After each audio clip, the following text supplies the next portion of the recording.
240 new positive cases were reported in Goa on 23rd June 2021. According to media bulletin issued by Directorate of Health Services, Goa's recovery rate is 96.50%. In total, 1,59,419 people recovered in Goa till date. 390 people recovered in last 24 hours. 3,145 new samples tested today. In total, 8,89,554 samples tested in Goa till date. In total, 1,65,197 people reported positive in Goa till date.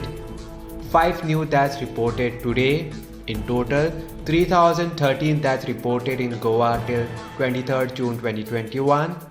Active cases in the state now stands at 2,765.